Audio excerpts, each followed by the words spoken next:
Olá pessoal, seja bem-vindo ao Teu Lugar. Você sabe que há diferenças entre católicos e protestantes com relação a Maria. Será que Maria nunca cometeu pecados e nasceu sem pecado? Ela é a Imaculada Conceição? Será que Maria nunca se deitou com o seu marido e permaneceu virgem a sua vida inteira? Será que Maria foi assunto ao céu, assim como Jesus, e o seu corpo não ficou numa sepultura? Hoje eu vou falar com você sobre isso nesse vídeo, então vem comigo. Chegou a hora de teologar.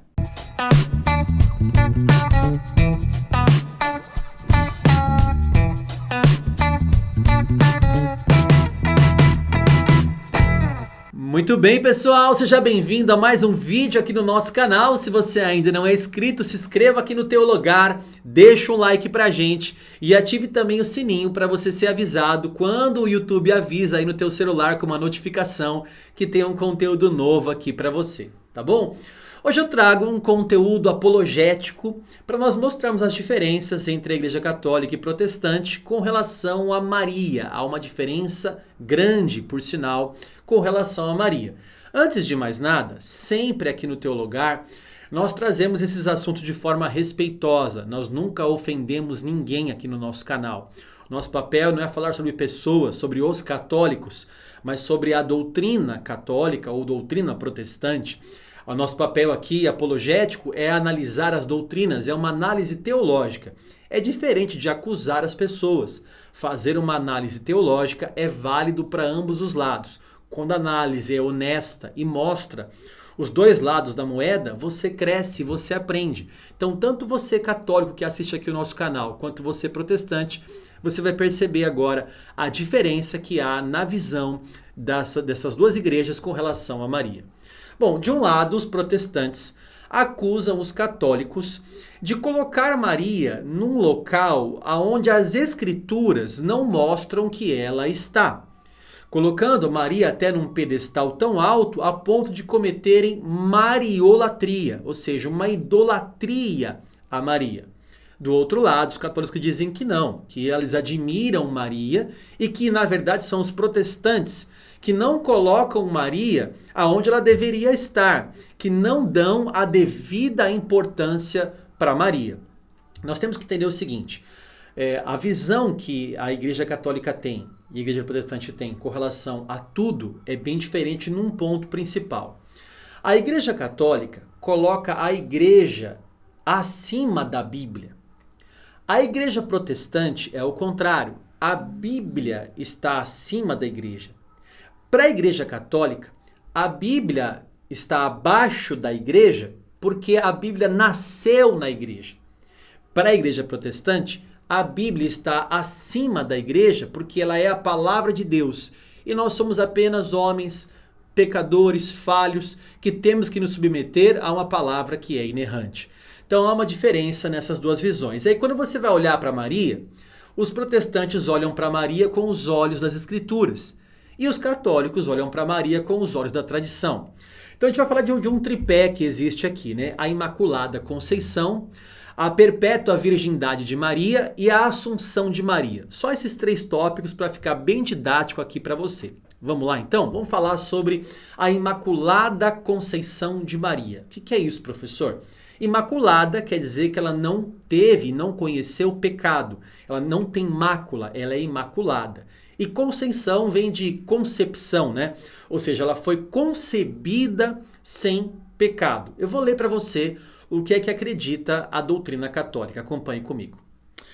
Declaramos e definimos que a bem-aventurada Virgem Maria, desde o primeiro momento de sua concepção, foi reservada imaculada de toda a mancha do pecado original, por graça singular e privilégio do Deus Onipotente, em virtude dos méritos de Jesus Cristo, o Salvador da humanidade, e que essa doutrina foi revelada por Deus e, portanto, deve ser firmemente e constantemente crida por todos os fiéis. Esse dogma só foi oficialmente aceito no dia 8 de dezembro de 1854 pelo Papa Pio IX. Então, esse Papa ele colocou como dogma infalível da Igreja que Maria, desde a sua concepção, ela é imaculada, não conheceu o pecado, né? E que por revelação divina, veja que o dogma diz, e por revelação divina nós entendemos que ela não conheceu o pecado. Por que por revelação divina? Porque nas escrituras não tem isso, não tem essa informação de que Maria não conheceu o pecado desde do seu nascimento. Os católicos diziam o seguinte: como que Jesus nasceu sem pecado de uma mulher pecadora? Então, obviamente, Jesus teve que retirar os pecados de Maria para que Jesus nascesse então sem pecado. Agora vem uma resposta aqui protestante. O argumento protestante é o seguinte: Jesus foi concebido pelo Espírito Santo no ventre de Maria. Maria não foi concebida pelo Espírito Santo. Maria nasceu da concepção, do relacionamento entre os seus pais, seu pai e a sua mãe. Então nasceu Maria. Logo, Maria herdou o pecado original de Adão. Agora, no ventre de Maria, o ente santo que nasceu no ventre de Maria, esse foi colocado ali pelo Espírito Santo. Logo, ele não é descendente de Adão e não herdou o pecado original. Por isso que Jesus, para os protestantes, é o único ser sem pecado. Hebreus 4,15. Ele não conheceu o pecado. Ele foi concebido pelo Espírito Santo. Ele foi gerado pelo Espírito Santo e não pelo relacionamento de José e Maria e não herdou o pecado de Adão. Agora, o milagre que aconteceu em Jesus não aconteceu em Maria, porque Maria nasceu de forma natural, né? Os católicos acusam os protestantes de não colocar a Maria no seu devido lugar, não dar importância para ela. O que é uma inverdade. Eu não conheço uma pessoa que não admira Maria, né? Ela foi a bem-aventurada, é bem-aventurada entre as mulheres, ela foi escolhida pelo Senhor para gerar no seu ventre o seu filho, chamado Jesus Cristo. Agora, olha que interessante. Se Maria não era pecadora, por que é que ela cantou em Lucas 1,47 que Jesus era o salvador dela? Veja comigo Lucas 1, versículo 47. E o meu espírito se alegrou em Deus, meu salvador. Lucas 1, 47. Parece que nem Maria sabia que ela era imaculada. E ela canta que Jesus é o salvador dela. Se ela não tem pecado, por que é que ela precisa de salvação então? Ela já está imaculada, ela já estaria salva. Mas ela canta que Jesus é o salvador dela, mostrando que ela era pecadora. Não só isso, quando Jesus nasce, ela cumpre o que a lei de Moisés fala. A lei que Deus deu a Moisés falava que a mulher deveria se purificar entregando uma oferta no templo, dependendo da sua condição financeira, ou um cordeiro, ou então entregar uma oferta com 2 pombinhos ou 2 rolinhas, para fazer expiação do pecado da mulher. Olha que interessante isso. Ela cumpre isso em Lucas capítulo 2. Vamos ler Levítico capítulo 12, que fala sobre essa questão? Veja comigo. E cumpridos os dias da sua purificação por filho ou por filha, trará ao sacerdote um cordeiro de 1 ano por holocausto e um pombinho ou uma rola por oferta pelo pecado, à porta da tenda da congregação. Versículo 8 agora. Mas se as suas posses não lhe permitirem trazer um cordeiro, tomará então 2 rolas ou 2 pombinhos, que foi o que aconteceu no caso de Maria, né? Um para o holocausto e outro para oferta pelo pecado. Assim, o sacerdote fará expiação pela mulher e será limpa. Então, para a mulher ser limpa, segundo a lei, e Maria foi lá e cumpriu a lei, entregando uma oferta pelo pecado, por que entregar uma oferta pelo pecado se ela não tem pecado? Então, as escrituras mostram completamente o contrário do que essa doutrina católica está falando. Todos pecaram e carecem da glória de Deus, é o que diz a palavra de Deus, isso inclui Maria. Por um homem entrou o pecado no mundo e por isso todos morrem em Adão. É uma doutrina bíblica que todo mundo pecou. Davi falou, em pecado me concebeu a minha mãe, no Salmo 51, versículo 5. Então, toda a doutrina bíblica mostra que todo o gênero humano é caído, porque herdou o pecado de Adão e Eva. Maria não seria diferente, né?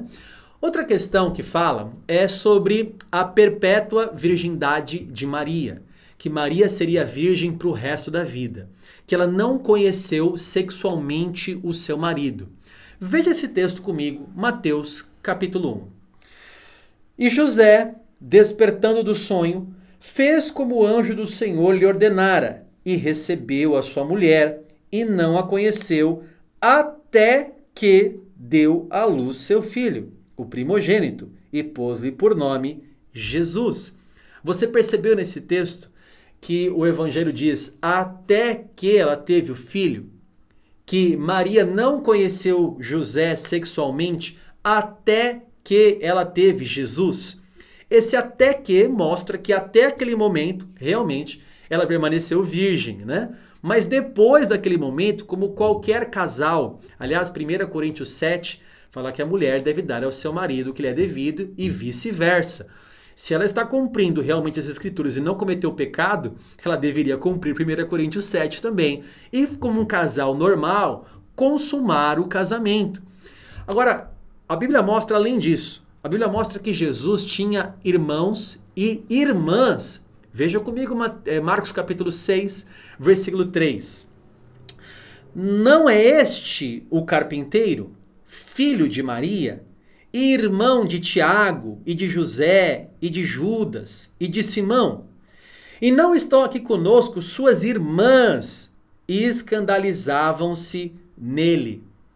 Veja, a Bíblia mostra que Jesus era o filho do carpinteiro e que ele tinha irmãos, cujos nomes estão aqui, e também irmãs, mulheres. Os católicos vão dizer o seguinte: não, na verdade, esses irmãos eram primos. A Bíblia usa outra palavra para primo também. O grego tem outra palavra para primo. Aqui a palavra é irmãos. Não, então não eram primos, eram os discípulos. Na verdade, esses aqui são os discípulos de Jesus.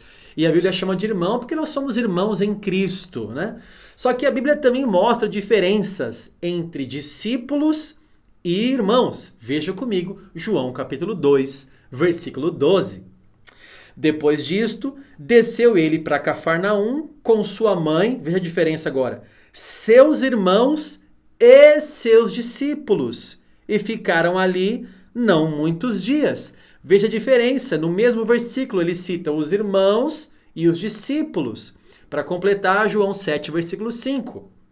Porque nem mesmo seus irmãos criam nele. Os irmãos mesmo de Jesus não acreditavam nele no começo do seu ministério. Os discípulos logo largaram as redes e foram seguir Jesus, né? Então mostra a diferença, que não era primo, que não era discípulo, mas que eram irmãos e irmãs, mostrando que Maria não permaneceu virgem até o final da sua vida.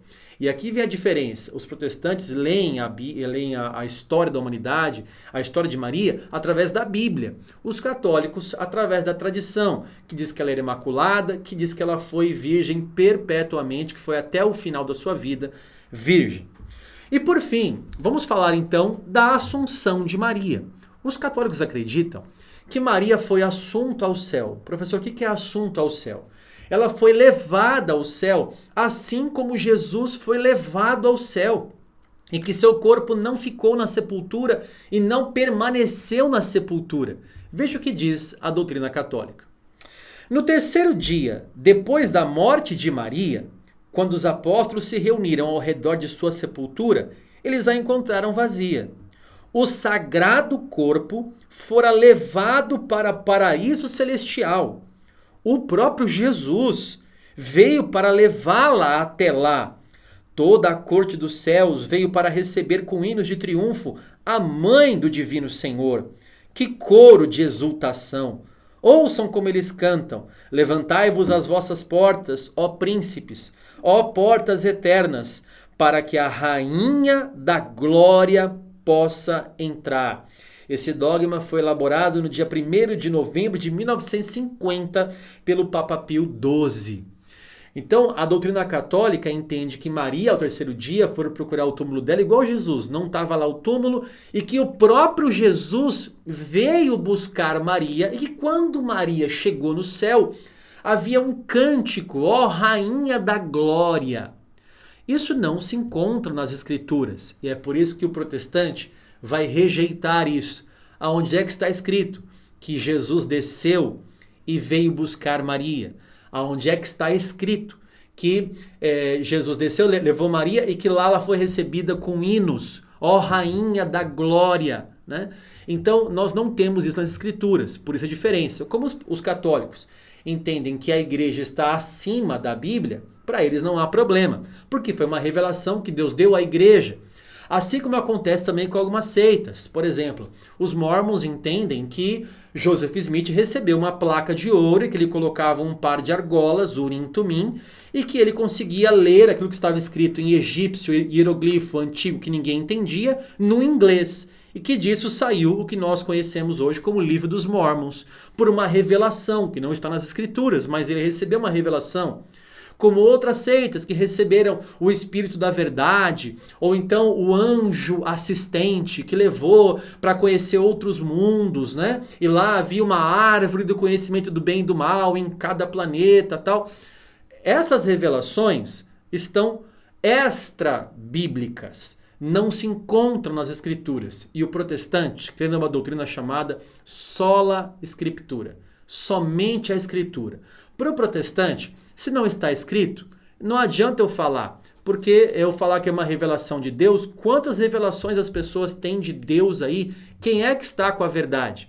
Então nos baseamos na Bíblia como regra de fé e prática.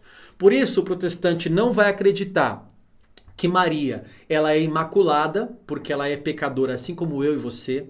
Só Jesus é um ser sem pecado. Que ela não permaneceu virgem porque ela cumpriu o voto do casamento como uma pessoa normal e os seus irmãos e irmãs estão descritas na palavra de Deus.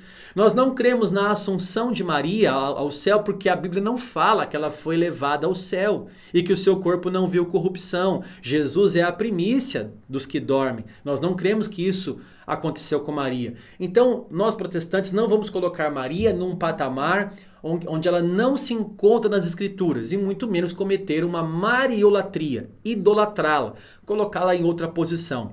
Em outros vídeos posso falar aqui também sobre Maria ser mediadora. Nós nunca vamos falar isso como protestantes, porque há um só mediador entre o céu e a terra, Jesus. Nós não cremos que ela é mediadora. Algumas canções também são bem estranhas. Maria passa à frente e pisa a cabeça da serpente. Maria passa à frente e pisa a cabeça da serpente. Não é isso que a Bíblia fala. Gênesis 3,15 fala que o descendente, e esse descendente é Jesus, Paulo fala que é Jesus, esse descendente, esse vai pisar a cabeça da serpente. Porque Maria está consolada hoje, salva ao lado do Senhor, pelo menos eu acredito nisso, que ela está salva ao lado do Senhor, consolada. Ela não está intercedendo por nós, ela não está pisando na cabeça da serpente. São patamares que a Bíblia não coloca para Maria. Aqui vem a diferença entre protestantes e católicos. Esse vídeo foi para você refletir, pensar e entender o que você acha ser mais verdadeiro, mais coerente. Ore ao Senhor, peça que Deus fale com você também e confirme a palavra dele no seu coração, tá bom? Se foi bom para você, você aprendeu um pouco mais, deixa o like aí pra gente, avalie o nosso vídeo, compartilhe com mais pessoas, para que mais pessoas aprendam sobre essa questão também. Se inscreva no canal se você ainda não é inscrito, tá bom? Você é sempre muito bem-vindo aqui, que Deus abençoe você e a sua casa, e se você quer estudar, teu lugar.